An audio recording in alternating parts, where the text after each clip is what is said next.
Magandang araw sa inyong lahat. Ngayon ay makakapanayam natin ang isang estudyante mula sa ICCT. Alamin po natin ang kanyang mga kasagutan sa ating mga katanungan. Gaano mo kadalas ginagamit ang Filipino sa iyong trabaho o disiplina? Araw-araw kong ginagamit ang wikang Filipino sa pakikipagkomunikasyon sa bahay, trabaho o eskwelahan dahil ito ang aking pangunahing wika. Kaya mas mabilis ang aking pakikipagkomunikasyon. Anong mga sitwasyon o gawain ang mas ginagamit ang Filipino?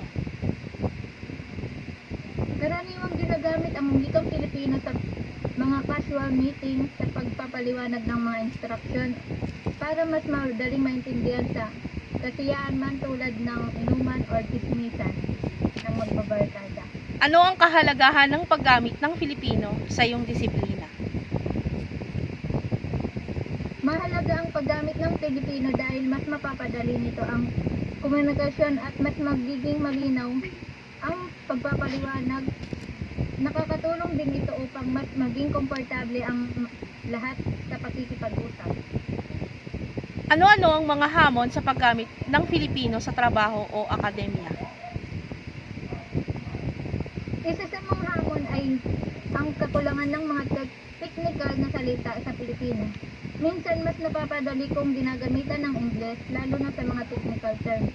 Kaya nagkakataon may halong English na salita or Taglish. Meron bang mga terminolohiyang Filipino na ginagamit mo sa araw-araw? Oo. Mayroon kaming ginagamit sa araw-araw lalo na sa bahay at sa eskwelahan. Halimbawa na lang nito ay ang takdang aralin, pagsusulit, or mag-aaral. Ginagamit namin ang mga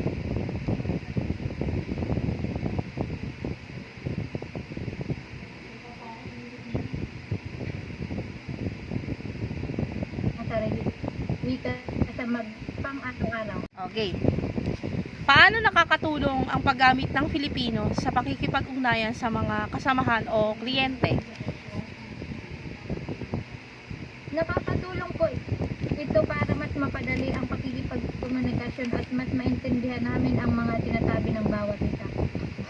Sa iyong opinyon, dapat bang mas palawigin ang paggamit ng Filipino sa iyong larangan? Oo, dapat lang palawigin ang paggamit ng Filipino upang mas marami pang Pilipino ang makasabay sa larangan at upang maisalin natin ang mga ito sa mga susunod pang henerasyon. Makatutulong din ito upang mapanatili natin ang ating sariling wika. Ano ang mga paraan upang mas mapadali o mapabuti ang paggamit ng Filipino sa iyong larangan? Para sa akin, upang mas mapadali ang paggamit ng wikang Filipino, maaaring gumawa ng mas maraming atlas or mga resource sa Filipino. Nakakaranas ka ba ng kalituhan o hindi pagkakaintindihan kapag gumagamit ng Filipino sa teknikal o akademikong konteksto? Paano nyo ito hinaharap? Oo.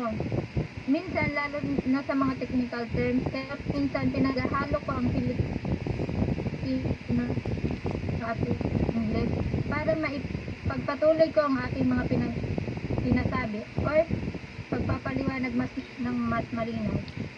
Maaari bang ibahagi mo ang isang halimbawa kung saan ang paggamit ng Filipino ay nakatutulong sa pag-unawa o paglutas ng isang problema sa iyong disiplina?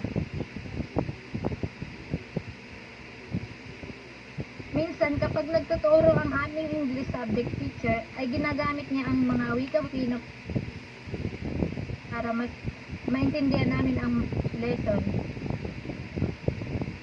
Yun lamang. Salamat. Muli, maraming salamat ulit Binibining Ella sa ating maikling interview. Sa pagsasagawa ng pakikipanayam, alalahanin po natin ang bawat kwento at pananaw na ating makukuha ay may mahalagang papel sa pagpapalaganap at pagpapaunlad ng ating sariling wika. Hinihikayat ko po kayong lahat na yakapin ang gawaing ito ng may dedikasyon at pagmamahal sa wika. Dahil sa ganitong paraan, tayo mismo ang nagiging tagapagtaguyod ng ating kultura at pagkakakilanlan. Maraming salamat at mabuhay ang wikang Filipino.